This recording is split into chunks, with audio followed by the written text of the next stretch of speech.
No one expected it. A routine, private meeting among Harvard's most powerful figures, a gathering of billionaires, politicians, and academic elites, was suddenly thrown into chaos. The topic? Financial strategies, endowment growth, and the future of America's most prestigious institution.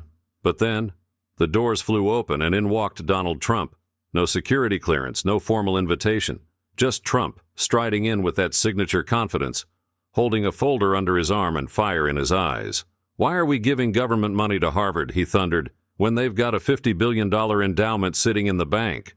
The room fell into stunned silence. Board members froze mid-sip of their expensive coffee. Advisors exchanged panicked glances. This wasn't on the agenda, but Trump didn't care. Because what he revealed next would leave the entire room speechless and the world watching in disbelief. The setting was as exclusive as it gets. Harvard University's Board of Overseers meeting hidden behind the towering brick walls and centuries-old prestige of the Ivy League's crown jewel. The conference room was a reflection of Harvard's legacy. Polished mahogany tables, velvet chairs, walls lined with portraits of past presidents, and windows overlooking the historic campus. Inside, the atmosphere was calm, almost too controlled. Board members in tailored suits casually discussed multi-million-dollar decisions like they were weekend plans.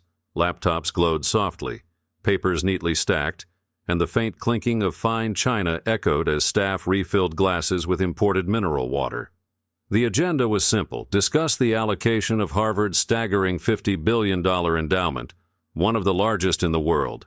Strategies for investment, partnerships with global corporations, and government grants were all on the table. It was business as usual until it wasn't. Suddenly, the heavy oak doors burst open with a loud thud, the kind of entrance that silenced a room before a single word was spoken. Conversation stopped mid-sentence. Heads turned sharply, and there he was, Donald Trump, standing tall in the doorway.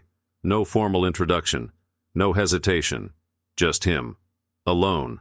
He walked in like he owned the room, not a security detail in sight, no entourage following behind.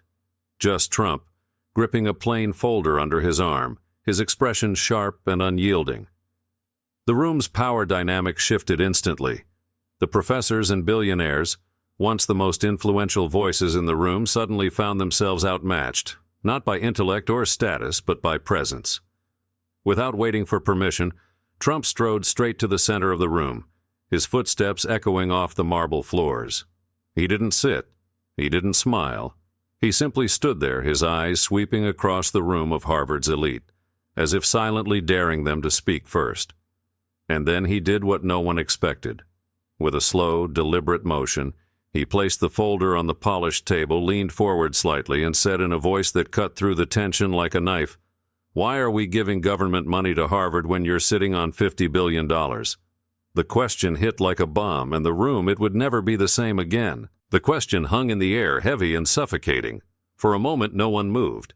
The most brilliant minds in finance, law, and politics sat frozen, staring at the man who had just crashed their exclusive meeting without so much as a knock.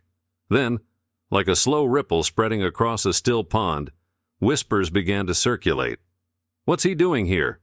Who let him in? Is this real?"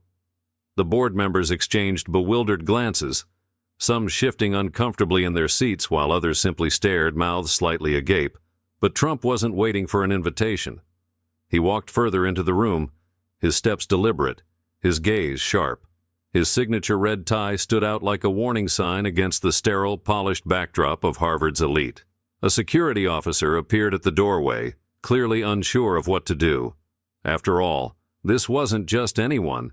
They were dealing with Donald Trump, former president, billionaire, media juggernaut, a man who thrived on walking into rooms he wasn't supposed to be in. Without missing a beat, Trump raised his hand slightly, dismissing the security guard with nothing more than a glance, as if he was the one in charge. And the guard? He stepped back. Trump's voice cut through the awkward silence like a blade. "You're sitting here patting yourselves on the back about endowments and investments, while American taxpayers, hard-working people, are funding you like you're broke." The tension snapped. One of the board members, a well-known economist, cleared his throat, attempting to regain control. "Mr. Trump, this is a private meeting." But Trump didn't let him finish. Private? Sure, that's the problem. Too many things happening behind closed doors. He leaned on the table, his eyes narrowing. So let's open the door, shall we? Without waiting for a response, he reached into the folder and pulled out a stack of documents.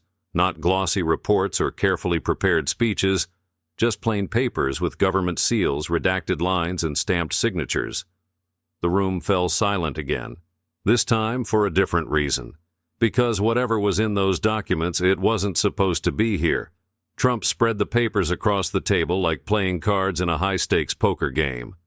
"Since we're talking about money," he said with a smirk, "let's talk about where it's really going." And just like that, Harvard's carefully crafted world started to crumble. Trump didn't waste time. With the documents spread out like evidence at a trial, he locked eyes with the room full of Harvard's most powerful figures. The board members, billionaires, politicians, esteemed professors, sat in stunned silence, their confidence slowly unraveling under the weight of what was about to come. He picked up one of the papers, holding it between his fingers like a loaded weapon. "This," he began, his voice sharp and unwavering, "isn't just about Harvard's endowment. It's about how you've been playing both sides, hoarding billions while siphoning off taxpayer money under the guise of funding education." Murmurs erupted around the room. Some board members shifted uncomfortably. Others leaned forward, their expressions a mix of disbelief and dread. A few exchanged nervous glances, silently questioning how Trump had gotten his hands on those documents. Trump wasn't fazed. If anything, their discomfort fueled him. "You've got $50 billion sitting in endowments, more than most countries' GDPs.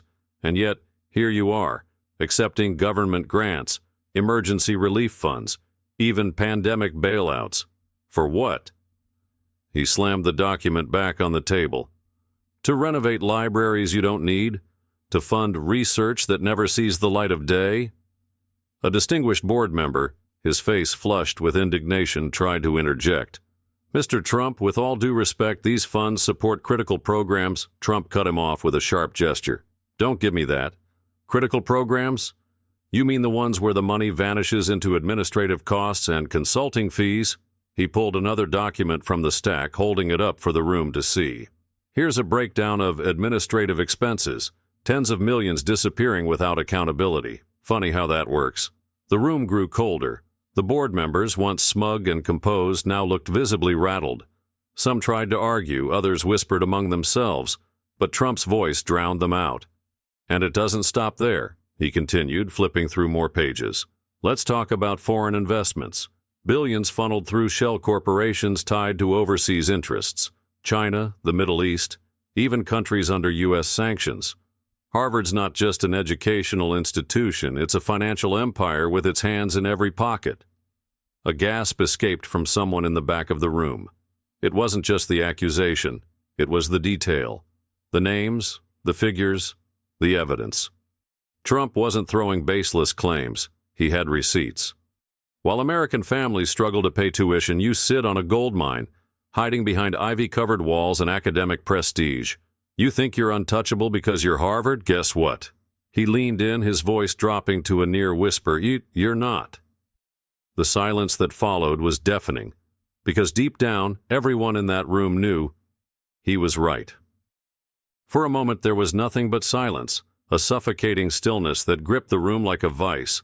The boldness of Trump's accusations hung in the air, thick and undeniable, as if the walls themselves had absorbed the shock. Harvard's elite, men and women accustomed to controlling narratives and dictating outcomes, suddenly found themselves on the defensive. Then the dam broke. Voices erupted all at once. "This is outrageous," barked one board member, his face flushed with fury.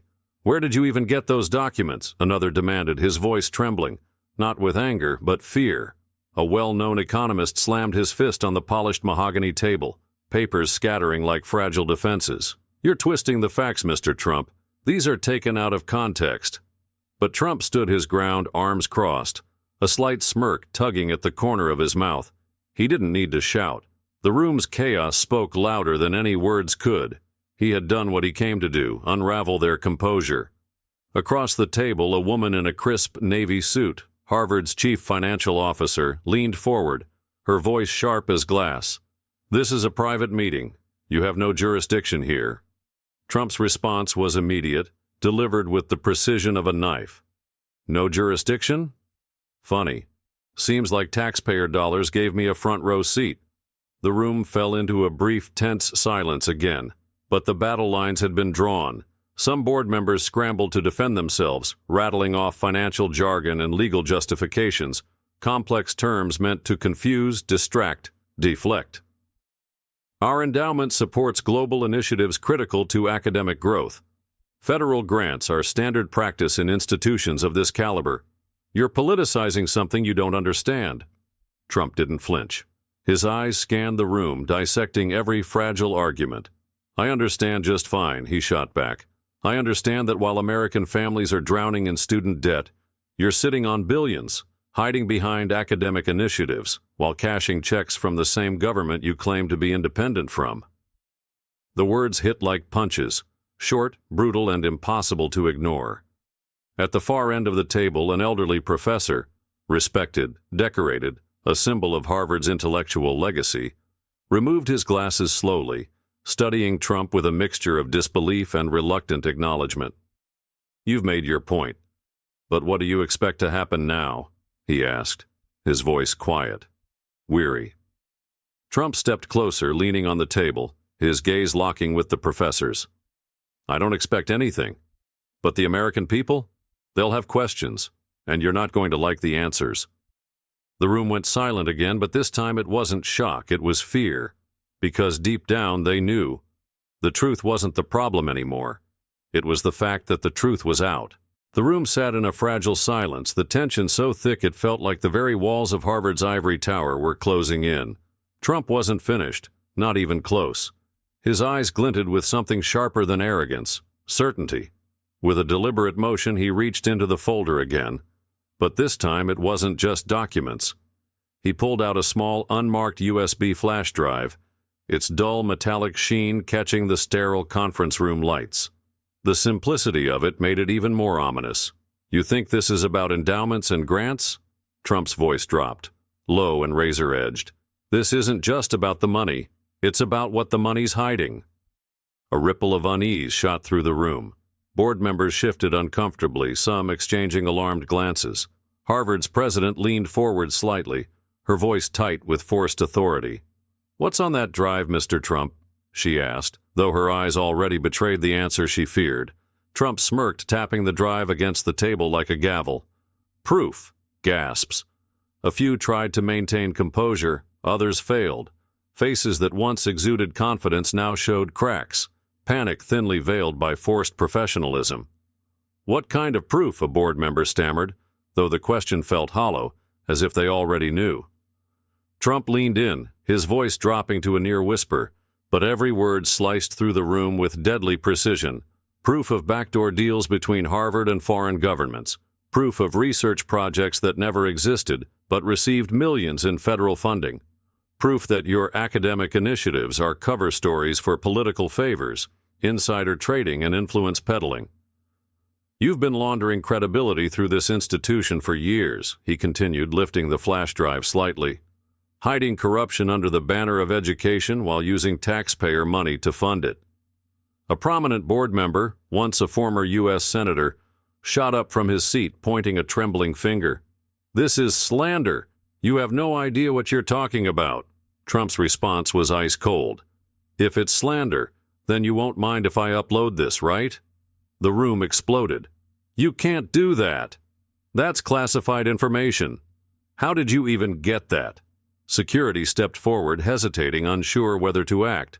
After all, it was Trump standing there, not a protester, not an activist, but the former president of the United States. Without breaking eye contact, Trump tossed the flash drive onto the table, letting it skid to a stop right in front of Harvard's president. "Do what you want with it, but here's the thing."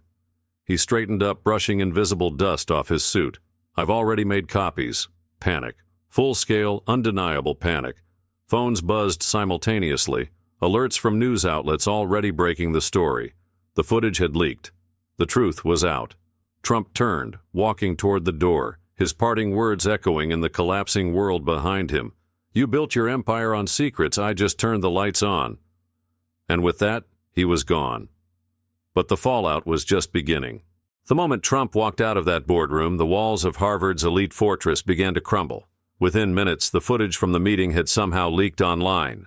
No one knew how. Was it the security cameras, a hidden recording, or Trump's own team? It didn't matter. The damage was done. Social media exploded. Hashtag Harvard exposed. Hashtag Endowment Gate. Hashtag Trump Truth Bomb.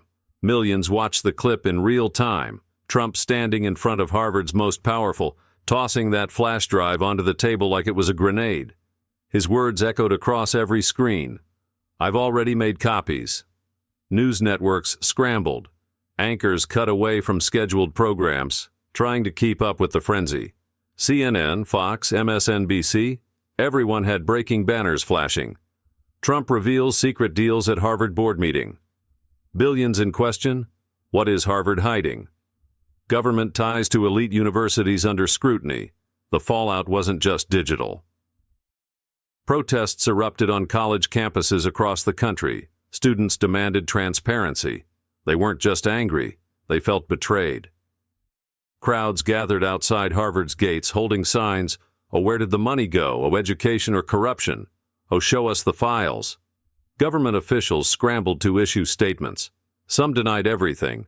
Others stuttered through press conferences, trying to control a narrative that had already spiraled beyond their reach. But it was too late. The leaked documents from the flash drive started to surface. Emails, financial records, confidential agreements.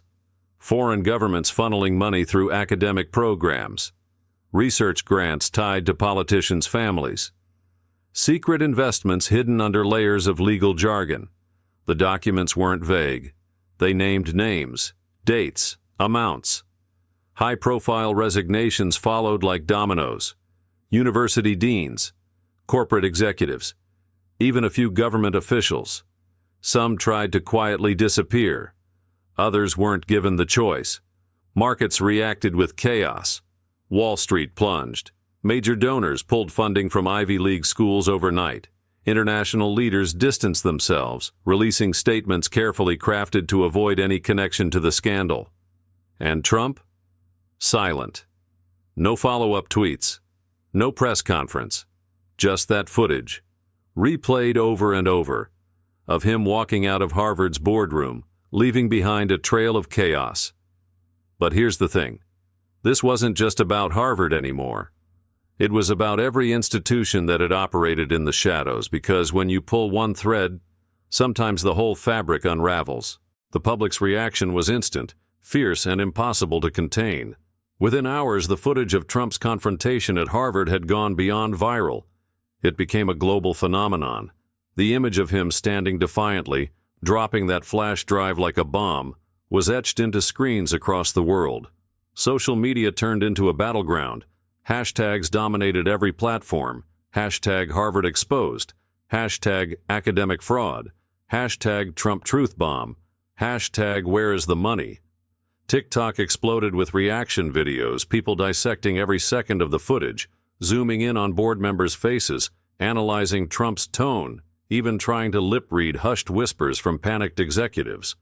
Conspiracy theories flourished. Was this planned all along? How deep does this go? Is Harvard just the tip of the iceberg? Mainstream media tried to control the narrative, but it was like trying to put out a wildfire with a garden hose. Some anchors called it the biggest scandal in academic history. Others claimed it was a political stunt, but even they couldn't deny the growing mountain of leaked documents backing Trump's claims. Protests erupted everywhere, not just on college campuses, but in front of government buildings, financial institutions, and even Ivy League donor events. Crowds chanted, "Show us the files. Education, not corruption. No more secrets." Students walked out of classes in solidarity, demanding transparency from university administrators. Parents of students, many drowning in tuition debt, joined the protests, furious to learn that their money had been funding more than just education. And it wasn't just the U.S. reacting. International media picked up the story, with headlines like, "America's Elite Institutions in Crisis" and "Global Impact of U.S. Academic Scandal." Foreign governments, some tied to the leaked documents, held emergency meetings. Allies distanced themselves while rivals seized the opportunity to criticize America's moral high ground. Financial markets felt the tremor. University endowments faced massive pullbacks. Donors withdrew support. Scholarship programs were suspended not because they lacked funds, but because no one knew where the money had truly been going. Meanwhile, in living rooms around the world, people weren't just watching, they were questioning everything. If this is happening at Harvard, what about other institutions? How deep does this corruption go? What else don't we know? And Trump? Silent. Again, no tweets, no interviews, just his words from that boardroom playing over and over. You built your empire on secrets. I just turned the lights on. And once the lights are on, you can't unsee what's been hiding in the dark. After igniting a firestorm that engulfed the media, the academic world, and even international politics, Trump vanished from the spotlight. No press conferences, no clarifications, not a single tweet. For a man known for dominating headlines, his sudden silence was louder than any words he could have spoken. But that silence, it wasn't absence, it was strategy. While the world scrambled to make sense of the leaked documents, Trump's name was on every screen, every headline, every conversation. His absence became its own form of presence, a calculated vacuum that fueled speculation, fear, and curiosity. People didn't just wonder what he'd say next. They obsessed over why he wasn't saying anything at all.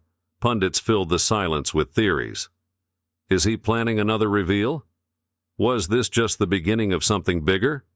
Is he hiding because there's more to the story? Protesters shouted his name in the streets. Supporters hailed him as a hero, a whistleblower for the people, while critics painted him as a manipulator who had weaponized the truth for personal gain. But regardless of the narrative, everyone was talking about him. And through it all, Trump remained silent. No one could reach him.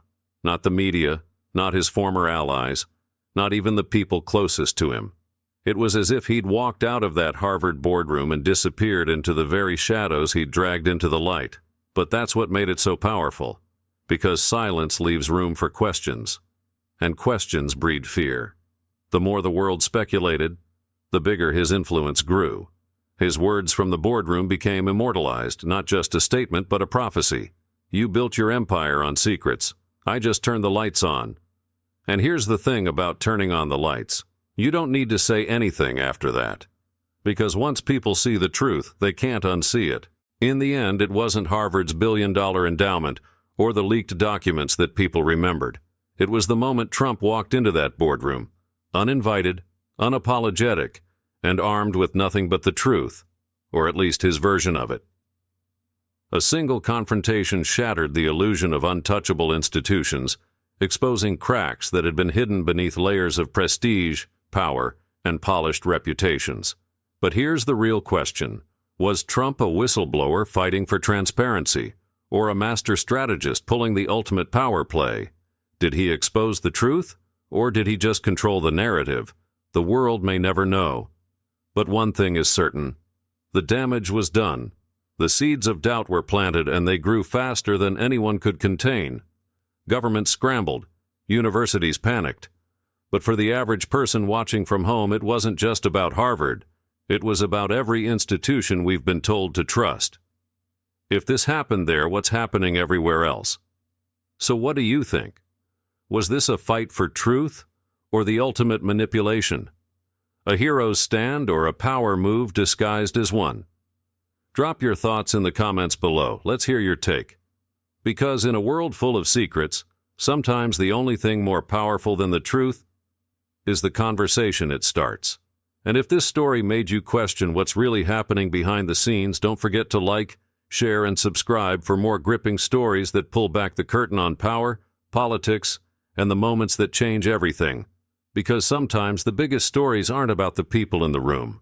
They're about the ones brave enough to ask, what's really going on?